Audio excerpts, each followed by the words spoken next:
Okay, so we are live now. Hello दोस्तों, स्वागत है आप सभी का आशीष सिंह लेक्चर्स के इस लेटेस्ट लाइव स्ट्रीम में।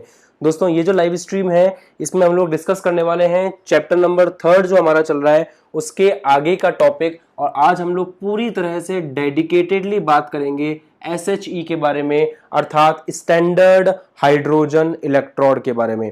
तो सबसे पहले मुझे बताइए, ऑडियो वीडियो क्लियर है? ऑडियो वीडियो क्लियर है सभी को? सभी को समझ में आ रहा है अच्छे से? आवाज बिल्कुल क्लियर है? सब कुछ सही है? Okay, so the point is put on the heading standard hydrogen electrode SHE। देखिए, जो आपका स्टैंडर्ड हाइड्रोजन इलेक्ट्रोड है इसके बारे में बहुत अच्छे से आज हम बात करेंगे। पर सबसे पहले हमको ये समझना है कि इसका यूज क्या है, इसको काम में क्यों लेते हैं। तो इसको हिंदी में कहते हैं दोस्तों मानक, हेडिंग लगाइए सभी, मानक हाइड्रोजन इलेक्ट्रोड। तो आज हम इसके बारे में बात करने वाले हैं। तो सभी को वेरी गुड आफ्टरनून, सभी को नमस्कार, सत श्री अकाल, राम राम, अस्सलाम वालेकुम, what ever you feel connected with. शुरुआत करते हैं। आपके पास कल आप पढ़ चुके हो, लास्ट क्लास में आप पढ़ चुके हो कि दो आपके पास इलेक्ट्रोड होते हैं। एक होता है जिंक का इलेक्ट्रोड, पूरा नहीं बनाऊंगा आज मैं। एक होता है कॉपर का इलेक्ट्रोड।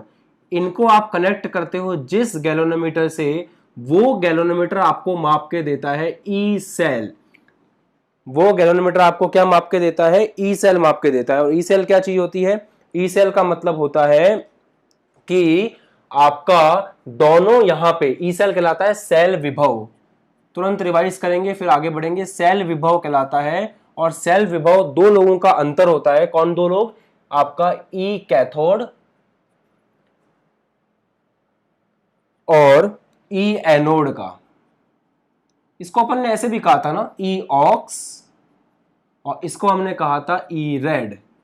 तो जो आपका ई सेल है वो ई सेल दो लोगों का अंतर है, ई रेड माइनस ई ऑक्स। विस्तार से इसके बारे में हम बात कर चुके हैं कल की क्लास में।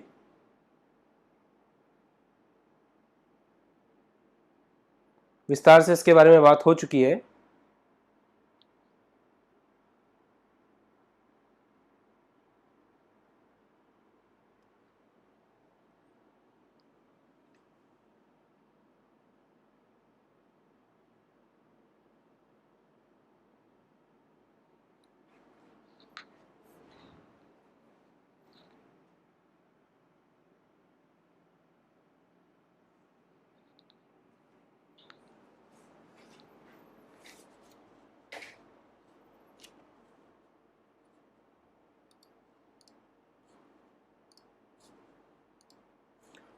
तो कुछ एरर हो गई थी। ओके, तो हम इसके बारे में बात कर चुके हैं दोस्तों। और बात हमने इंपॉर्टेंट की थी कि ये जो आपका ई रेड है और ई ऑक्स है, इसके बीच के अंतर को अपन क्या कहते हैं? ई सेल कहते हैं। चलिए, तो आज हम लोग ये देखने वाले हैं, सबसे मेन प्रॉब्लम हमारे सामने जो आई थी वो ये थी कि आपका जो ई रेड है और जो ई ऑक्स है वो अलग अलग आप नहीं निकाल सकते हो। मतलब जो ई सेल है वो आपको दोनों का अंतर देने वाला है, जो ई सेल है वो आपको दोनों का अंतर देने वाला है। आप अलग से ई रेड और अलग से ई ऑक्स नहीं निकाल सकते हो, क्योंकि मान लो मैंने आपको बता दिया ये अंतर 10 है। मान लिया मैंने आपको बता दिया सेल विभव 10 है, तो सेल विभव तो इन दोनों का अंतर है। अब ये दो नंबर कुछ भी हो सकते हैं, 30 और 20 हो सकते हैं, 40 और 30 हो सकते हैं, 50 और 40 हो सकते हैं, 110 और 100 हो सकते हैं। तो बहुत सारे ऑप्शंस अवेलेबल हैं। तो हम लोग यहां पे डेफिनेटली ये नहीं बोल सकते हैं कि ऐसा ही कुछ होने वाला है। सही बात है। इसीलिए इन दोनों को पृथक पृथक निकालने के लिए हम लोग स्टैंडर्ड हाइड्रोजन इलेक्ट्रोड की सहायता लेते हैं। अब स्टैंडर्ड हाइड्रोजन इलेक्ट्रोड क्या होता है समझिएगा। स्टैंडर्ड हाइड्रोजन इलेक्ट्रोड हाइड्रोजन का इलेक्ट्रोड होता है। अब यहां पे एक मस्त बात है कि हाइड्रोजन का इलेक्ट्रोड आखिर बनाएंगे कैसे, क्योंकि आपको पता है जिसका भी आपको इलेक्ट्रॉन बनाना होता है उसकी छड़ को आप उसके विलयन में डुबो देते हो। फिर से एक बार, आपको जिसका भी इलेक्ट्रॉन बनाना होता है आप उसकी छड़ को उसके विलयन में डुबो देते हो। अब इधर कौन है? मानक हाइड्रोजन इलेक्ट्रोड। तो आपको बनाना है हाइड्रोजन का इलेक्ट्रॉन। अब आपको अगर हाइड्रोजन का इलेक्ट्रॉन बनाना है तो हाइड्रोजन की छड़ को हाइड्रोजन के विलयन में डुबोना पड़ेगा। जो लॉ है, जो नियम है उसके अकॉर्डिंग। तो अब यहां पे सबसे बड़ा सवाल यही पैदा होता है कि हाइड्रोजन की छड़ कहां से लेके आओगे, क्योंकि हाइड्रोजन तो गैस के रूप में होती है, H2 गैस के रूप में होती है। ये सबसे बड़ी समस्या है। तो इस समस्या का हल क्या है समझना। इस समस्या का हल यह है कि हम एक प्लेटिनम का तार काम में लेते हैं। तो प्लेटिनम का जो तार होता है, वो प्लेटिनम के तार की एक बहुत बड़ी खासियत होती है कि प्लेटिनम धातु अपने आप में अक्रिय धातु होती है। ये बिल्कुल भी अभिक्रिया नहीं करती है किसी से भी। तो अगर प्लेटिनम का तार आप काम में लोगे तो प्लेटिनम का तार अभिक्रिया नहीं करेगा, और इस प्लेटिनम के तार के ऊपर अगर हाइड्रोजन गैस आ जाए तो वो हाइड्रोजन गैस अभिक्रिया कर सकती है। तो एक तरह से हमने जुगाड़ कर लिया, एक तरह से हमने जुगाड़ कर लिया। और जुगाड़ क्या है? जुगाड़ यह है कि प्लेटिनम का तार काम में लो, उसके ऊपर हाइड्रोजन गैस डालो, ताकि उससे क्या होगा, हाइड्रोजन गैस को अभिक्रिया करने के लिए एक प्लेटफॉर्म मिल जाएगा और आपका इलेक्ट्रोड तैयार हो जाएगा। तो ये प्लेटिनम का वायर लेते हैं, इस तरह से एक टेस्ट ट्यूब लेते हैं, और उस टेस्ट ट्यूब के अंदर से हम लोग यहां से H2 गैस को प्रवाहित करते हैं। ये पैटर्न है दोस्तों। तो H2 गैस को यहां से प्रवाहित किया जाता है, और जब H2 गैस यहां से प्रवाहित होती है तो प्लेटिनम के तार के ऊपर उसको बेस मानते हुए अभिक्रिया कर सकती है, उसको बेस लेकर के अभिक्रिया कर सकती है। और यहां पे जो विलयन अपन लेते हैं, वो विलयन कौन सा होता है वो भी जान लीजिए। आपको पता है कि जिसकी भी छड़ को आप डुबोते हो उसका विलयन लेना होता है। तो एक तरह से हमने जुगाड़ करके हाइड्रोजन की छड़ तैयार कर ली है, तो यहाँ पे हाइड्रोजन का ही विलयन लिया जाएगा, और वो विलयन होता है HCl hydrogen chloride. HCl hydrogen chloride,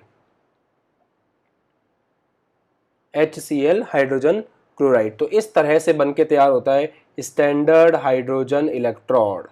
बताओ यहां तक क्लियर हो गया बेटा? एक बार सभी लोग बता दो, फिर हम आगे बढ़ते हैं। यहां तक सभी को क्लियर है ना?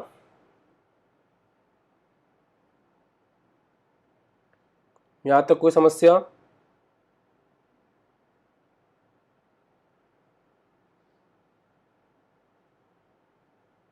फटाफट से एक बार कमेंट सेक्शन में बता दो, ताकि जो है मैं अच्छे से उस टॉपिक को समझ लूं कि बच्चों को आ गया है, फिर हम लोग जो है आगे बढ़ें।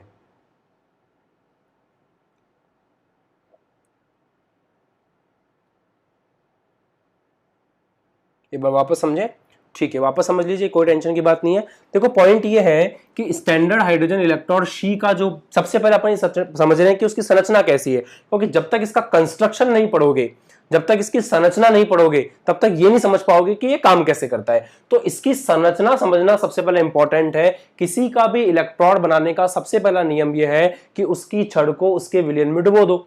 अब आप हाइड्रोजन की छड़ तो लेके आ ही नहीं सकते, क्योंकि हाइड्रोजन की छड़ मार्केट में नहीं मिलती है। तो आपने जुगाड़ ये किया कि आपने प्लेटिनम का तार लिया। प्लेटिनम का तार की खासियत ये होती है कि प्लेटिनम का तार एक ऐसा धातु है जो अक्रिय होती है, जो क्रिया नहीं करती है। तो आपका प्लेटिनम क्रिया नहीं करेगा, और अगर आप इस तरह से टेस्ट ट्यूब लगा के हाइड्रोजन प्रवाहित करोगे तो हाइड्रोजन गैस जो है, उस हाइड्रोजन गैस को रिएक्शन करने के लिए एक तरह से आप बोल रहे हो प्लेटफॉर्म मिल जाएगा। और अगर उसको रिएक्शन करने के लिए प्लेटफॉर्म मिल गया तब तो कोई दिक्कत की बात ही नहीं है। आगे समझिए। आगे पॉइंट ये है कि जो आपको HCl लेना है, वो HCl क्यों लेना है? क्योंकि जिसका भी इलेक्ट्रॉन बनाना होता है उसकी छड़ को अपन उसके विलयन में डालते हैं। तो जिसका इलेक्ट्रॉन बनाना है उसकी छड़ को अपन ने उसके विलयन में डाल दिया। हाइड्रोजन का इलेक्ट्रॉन बनाना है तो हाइड्रोजन की छड़ को अपन ने हाइड्रोजन के विलयन में डाल दिया।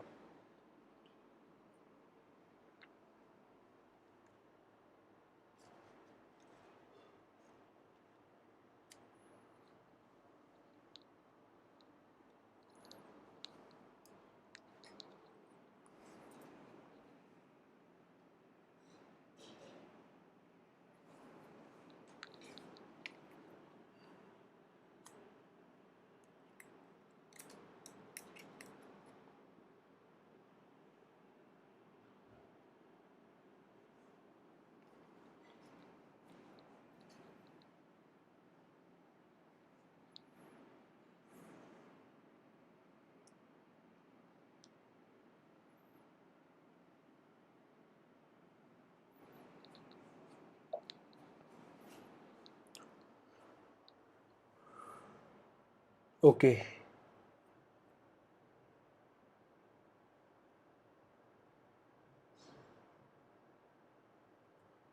वीडियो एरर आ गई थी, वीडियो स्टॉप हो गया था।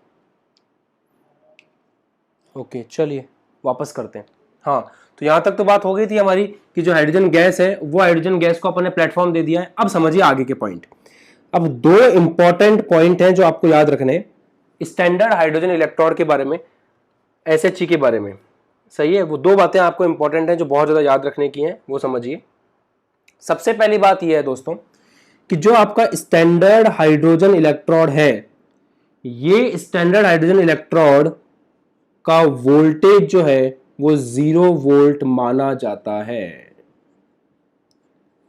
मतलब ये जो आपका इलेक्ट्रोड है, इस इलेक्ट्रोड का जो वोल्टेज है वो कितना माना हुआ है, 0 वोल्ट माना हुआ है। अब आगे समझो, एक और बहुत इंपॉर्टेंट खास बात है जो आपको याद रखनी है। वो बात यह है कि यहां पे जो H2 गैस आप प्रोवाइड करते हो वो 1 बार के ऊपर करते हो, 1 बार। और ये जो विलयन होता है, इस विलयन की सांद्रता होती है 1 मोल प्रति डेसीमीटर क्यूब। और आपको अच्छे से याद होगा ये सारी स्टैंडर्ड कंडीशंस हैं। तो अपन जो हाइड्रोजन इलेक्ट्रोड बनाते हैं वो हाइड्रोजन इलेक्ट्रोड स्टैंडर्ड कंडीशन के ऊपर बनाते हैं, वो हाइड्रोजन इलेक्ट्रोड अपन स्टैंडर्ड कंडीशन के ऊपर बनाते हैं। अब सोचने वाली बात है कि 0 वोल्ट क्यों लिया, तो ये मानक है। ओके, आप समझने की कोशिश कीजिए। अगर मैं ये चाहता हूं कि क्लास के सारे बच्चों का टेस्ट हो और मैं पता लगा सकूं कि कौन सा बच्चा अच्छा पढ़ाई कर रहा है, तो मेरे को सबको एक ही नंबर देना पड़ेगा। तो एक नंबर दिया मैंने 10, तो मैंने टेस्ट पेपर बनाया 10 मार्क्स का। सभी बच्चों के लिए अगर मैंने टेस्ट पेपर बनाया 20 मार्क्स का, तो आप इस बात को समझिए कि अब सभी बच्चों के लिए एक चीज फिक्स हो गई है कि सबका पेपर 20 मार्क्स का है। सबके लिए बात फिक्स हो गई है कि जो पेपर है वो कितना है, 20 मार्क्स का है। अब अगर सबका पेपर 20 मार्क्स का है